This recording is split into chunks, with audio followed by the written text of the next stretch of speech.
même quand vous changez finalement, l'équipe continue sa série. Ouais. Ça doit vous faire drôle, nous, les Auxerrois, nous, depuis 15 ans. Les chambreurs, trop chambreurs. Ouais, ça vous fait drôle, donc, quand même. Tu me diras, moi aussi, ça me fait drôle. Je croyais pas, tu vois. Je croyais pas. Oui, on a fait un roulement de joueurs, volontairement, parce que c'est en général mes habitudes. Quand il y a 3 matchs d'affilée, j'aime bien aussi, comme je vous le disais cette semaine, faire un turnover et concerner tout le monde. Parce que c'est toujours pareil, il y a multiples facteurs qui peuvent rentrer en ligne de compte. Par exemple, avoir dans les 3 cas derniers matchs beaucoup de blessés. Si tu ne concernes pas un maximum de joueurs, les mecs, ils te lâchent, tu vois. Et donc, nous avons réussi. Surtout, je pense que c'est sur le plan physique, on a été beaucoup plus dynamique, beaucoup plus tonique, parce qu'on a bien senti que, à la fin, le coach adverse, il avait mis pour jouer plus long et mettre la pression sur notre défense centrale.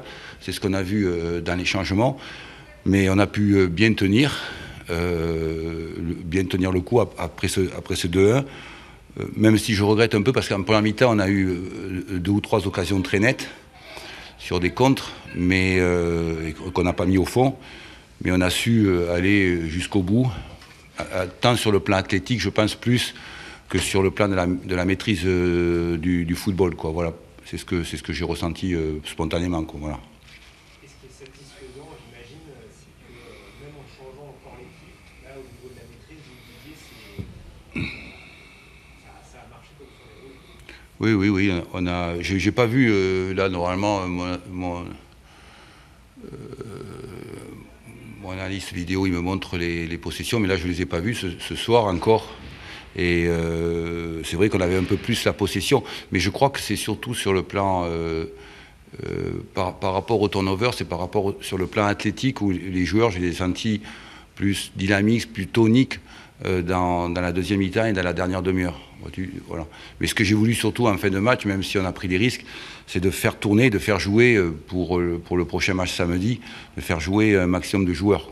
Parce que comme on perd Saki sur un carton rouge, c'est très désagréable.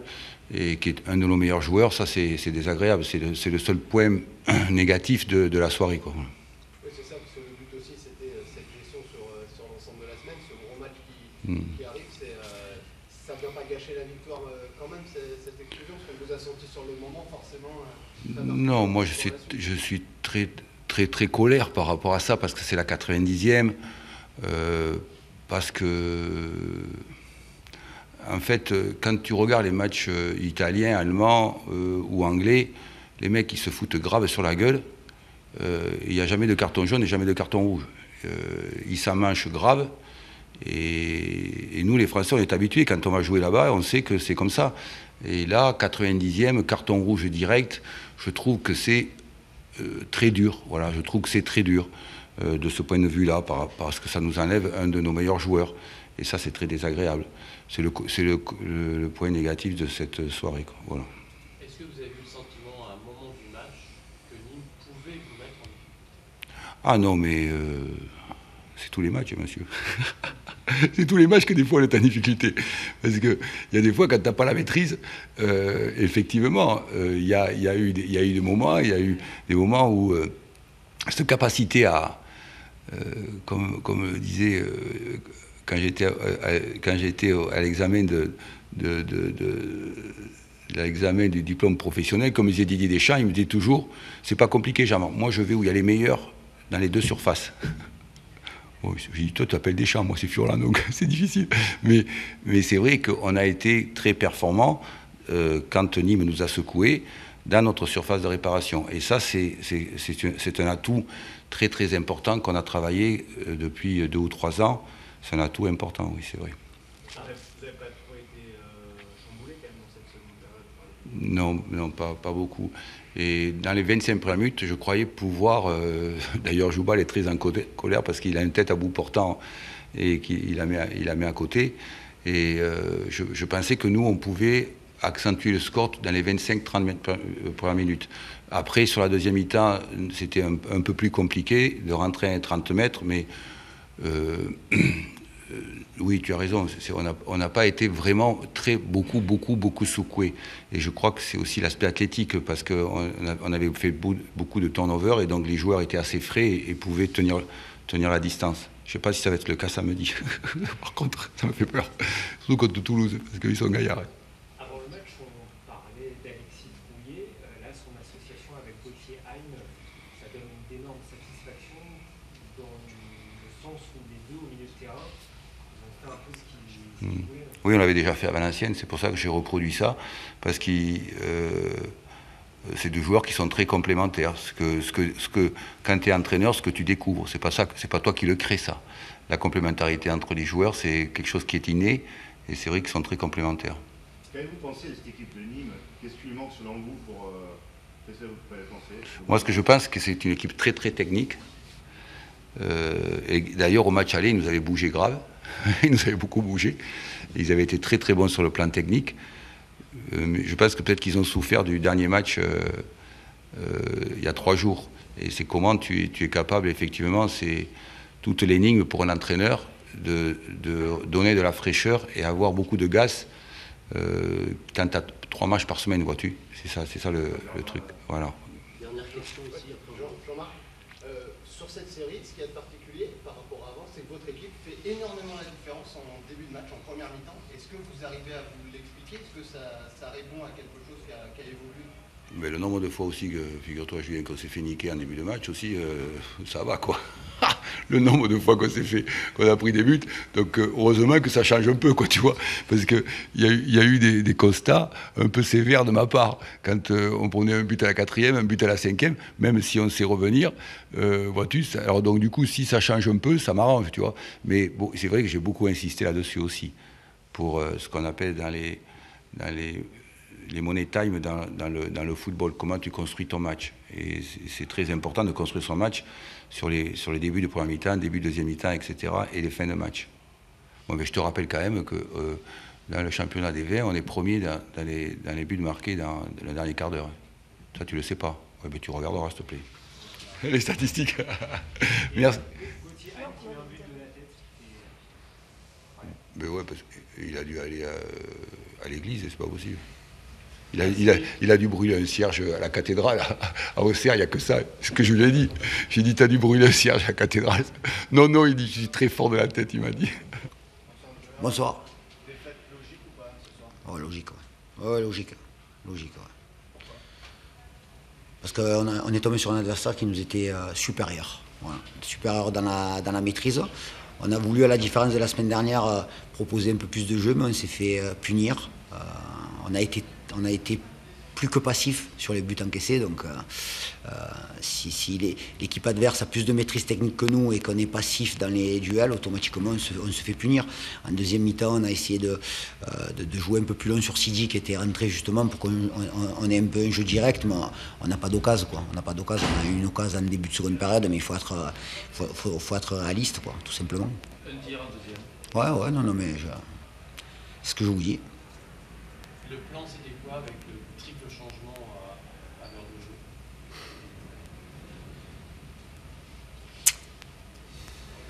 De mettre des garçons qui étaient capables de nous mettre un peu plus d'impact, de gagner un peu plus de duels. Antoine Valerio a fait une très bonne rentrée.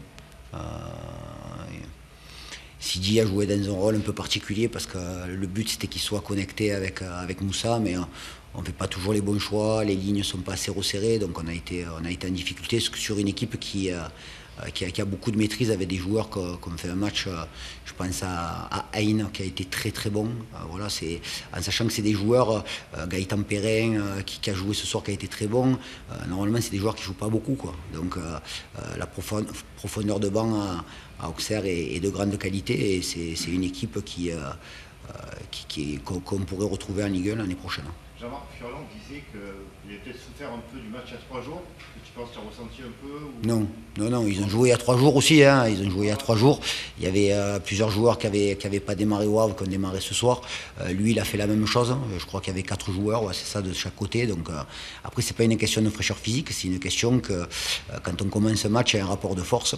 Et si on ne met pas les ingrédients nécessaires pour, déjà sur le plan athlétique, rivaliser contre une équipe comme Auxerre, qui a certainement vraiment une des meilleures maîtrises en Ligue 2, on est en difficulté. On a la chance de revenir, quoi. On a la chance de revenir à 1-1. C'est le deuxième but qui est regrettable sur une perte de balle dans la zone médiane avec aucun mouvement, et on se fait punir, quoi. On se fait punir comme c'est des buts qu'on retrouve, qu'on a pu voir à Amiens ou à Caen. Donc ouais, c'est rageant. Voilà. Pour la première fois, je me suis un peu énervé, quoi. Voilà. Je me suis un peu énervé et je m'énerverai encore demain certainement. Qu'est-ce que tu as dit dans le vestiaire? Ouais, il y a des choses que je répéterai pas là. Il y a des choses que seuls les joueurs peuvent entendre ces propos-là. Voilà. Mais voilà, c'est toujours un problème de cohésion, même pas d'état d'esprit. On a le sentiment qu'on ne tire pas tous du même côté, quoi. Donc ça, c'est embêtant. C'est embêtant, mais c'est récurrent, quoi. C'est récurrent. Ça veut dire qu'il y a des joueurs qui choisissent un peu leur match? Non, pas question qu'ils choisissent leur match. Ils ont envie avant toute chose d'être sur le terrain et de briller. C'est bien, c'est intéressant de jouer contre des équipes comme ça parce qu'il y a une rivalité, il y a vraiment une opposition de grande qualité. Et donc automatiquement, on attend de ces matchs, un peu comme le PFC, de répondre déjà sur le plan physique. On peut faire du jeu que si on est capable de récupérer des ballons et qu'on soit tous concernés par le gain des duels. On a perdu les premiers ballons, on a perdu les seconds ballons, et donc automatiquement, contre une équipe qui a de la maîtrise, on est en difficulté. Par rapport au fait que tu soulignais la réaction un partout face au PFC, là vous revenez aussi à 2-1. Ouais. Il marque le 2-1 qu'à partir de la 25e minute. Ouais. Personnellement, je pense qu'on est beaucoup à avoir ça, je voudrais avoir ton avis. On n'a pas senti que Nîmes voulait gagner la partie. Après, c'est pas qu'on ne voulait pas gagner la partie, c'est que de temps en temps, on prend conscience sur un match comme ça qu'on est en difficulté. C'est pas une question d'envie, c'est une question de qualité. Voilà, on n'a pas eu assez de maîtrise aussi. On a perdu beaucoup de ballons, du déchet. Il n'y avait pas de pressing. Ouais, ça a été dur. On a vu plusieurs fois Pablo qui levait les bras, qui disait je peux rien faire. Ouais. Ouais, non, mais complètement. J'avais déjà vu ces genres d'attitudes auparavant. Donc, ouais, il faut. Il y a quelque chose qui m'a surpris au Havre, c'est qu'il n'y avait pas forcément de joie dans le vestiaire. Parce qu'il y avait un peu de frustration, parce que c'est vrai qu'au Havre, on n'avait pas touché beaucoup le ballon. Mais. Il y avait une unité. Exactement. Mais il faut faire des piqûres de rappel pratiquement quotidiennes pour trouver cette unité, quoi. Et c'est ce qui est délicat avec ce groupe-là. Ouais, parce qu'en 3 jours, il y a une unité, on se disait, voilà, il y a un élan, une unité, Ouais. et puis derrière... Après, oui, on peut parler d'unité, d'élan, de cohésion, d'état d'esprit, mais là, il faut savoir reconnaître qu'un adversaire est supérieur. Et ce soir, la Auxerre était supérieure, tout simplement. Voilà, il n'y a rien à dire. Nîmes 7e est à sa place. Ouais, c'est pas trop mal d'être 7e. Ouais, en perdant ce soir. Les joueurs régulièrement nous ont dit tout ce qu'il y a eu toute cette saison, qu'il y avait la qualité pour éventuellement, pourquoi pas, mais sur un match comme ça, on se dit que effectivement Auxerre était au-dessus et beaucoup plus de qualité. Les joueurs, ils ont le moyen de s'exprimer sur le terrain. Voilà. C'est là où ils doivent s'exprimer. Devant les micros, c'est tellement facile de parler, quoi. Voilà. Je suis irrité, parce qu'il faut faire des rappels en permanence, quoi. En permanence. Donc après, ça fait partie du job. Il y a pas de souci là-dessus. Mais effectivement, il y a des joueurs qui ont des ambitions importantes. Mais sur des matchs comme ça, justement, c'est bien de pouvoir répondre, quoi. Sur le plan collectif et sur le plan individuel. Toi, sur le plan personnel, ça y est, c'est 10 premiers matchs à Nîmes, 5 victoires, 1 nul, 4 défaites. Comment tu nous décrirais ton premier bilan de 10 matchs? Bon, à partir du moment où l'objectif initial, c'est d'obtenir le maintien, donc on est dans les clous, quoi, avec 5 victoires, 1 nul et 4 défaites. Bien sûr qu'on espère plus. On espère plus quand on commence sur les matchs retour sur 3 victoires. On a l'impression que la machine est lancée, mais sur les contenus de match, les 3 points du Havre, c'est 3 points bonus, parce que sur le contenu, effectivement, on a été bousculé. Donc on est à notre place, quoi. On est à notre place. Et si on arrive à garder cette 7e place, à la fin de l'année, ça sera déjà pas mal. Au niveau des quelques joueurs sortis un peu blessés, notamment Antoine Valerio. Ouais, sincèrement, je ne peux pas vous en parler. J'espère vraiment que ça se. Il a l'air de boiter Il là. s'est relevé déjà. Ouais, il s'est relevé, mais on a eu peur. Ouais, on a eu peur. On a eu peur et on attend demain de voir ce que ça donne. Généralement, quand un joueur comme ça a des réactions comme ça, on s'inquiète de suite, quoi, pour le genou. Donc j'espère vraiment que ça soit pas ça, quoi. Voilà. Pablo, on l'a vu sortir aussi. On l'a vu sortir, marcher un peu d'ailleurs quelques mètres devant les kinés. Il avait l'air. Ouais. C'était plus dans la tête, lui? Non, plus d'essence, quoi. Plus d'essence. Ouais, plus d'essence. Et pas de Burner, pareil, Burner. Non, et c'est une acromio. Alors après, pareil, il faudra voir demain. Il est tombé sur l'épaule, donc on verra demain s'il y a vraiment de la casse. Dans ton bilan, tu voulais avoir 40 points après le match d'Ajaccio, et vous êtes à 39. Il nous en manque un. Faire un nul à Ajaccio. Ouais. Minimum. Ils sont pas bien en ce moment, ils ont fait 0-0. Ouais, enfin, il faut déjà qu'on s'occupe de nous et qu'on soit capable de rendre des copies un peu plus propres que ce qu'on a rendu ce soir. Pour espérer un résultat en Corse. Ça fait partie un peu des matchs où tu es le plus énervé. On te sent vraiment par rapport. Voilà, aussi énervé qu'après les larges défaites. Hein. Ouais, je suis énervé parce que